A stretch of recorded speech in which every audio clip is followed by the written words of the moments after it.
Šis ir kārtējais mazais atgādinājums tiem, kuriem ir ausis, kuri vēlas dzirdēt un kuriem nav vienalga, kas notiks ar viņiem pašiem, viņu ģimenēm un viņu valsti, par to, kādā totāla beztiesiskuma virzienā soli pa solim konsekventi virzās Latvijas valsts.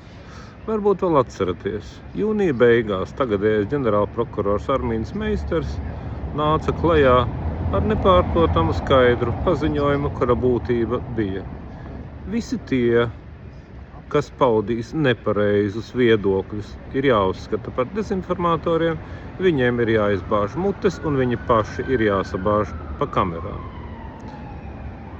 Pusotra mēneša laikā neviens Latvijas politiķis, katrs savu iemeslu pēc, acīm redzot, nav uzskatījis par vajadzīgu iestāties pret šo te beztiesiskuma, totalitārisma ideju paudēju. Un, protams, ka, ja reiz buciņš par atziņiem nedabū, tad viņi aug tikai lielāki. Nu pat tas pats ģenerālprokurors Armīns Meisters, valstī piedarošajā izdevumā Jurista vārds, ir nācis klajā ar jaunu paziņojumu, ka lūk, valsts kontroles atzinums par prokuratūras darbu, kas bija ārkārtīgi kritisks ar konkrētām norādēm par to, kas būtu labojams un tam līdzīgi, esot bijis pavirš vērā neņemams, pilns ar kaut kādām no gaisa pagrābtām idejām un tā tālāk un tā tālāk. Atgādinu, atkārtoju vēlreiz, lai visiem būtu saprotams.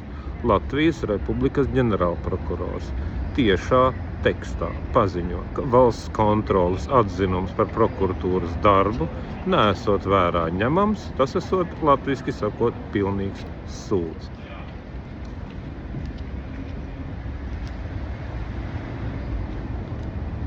Ja arī šoreiz Armīns Meisters nedabūs par ragiem, un visticamākais nedabūs, ņemot vērā gļēvos Latviju politiķus un viņu cerību, ka viņiem pašiem jau nekas negadīsies nekad.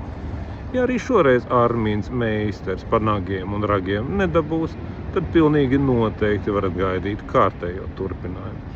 Un agri vai vēlu. Jūs saprotat, jums vajadzētu saprast, pie kā tas novedīs.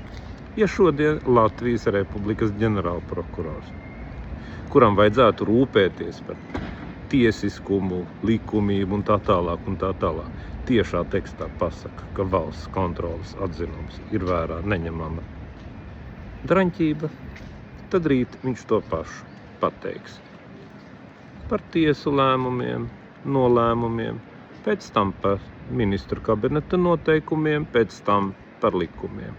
Ļaujiet tik Armīniem Meisteriem vaļu. Visu labu!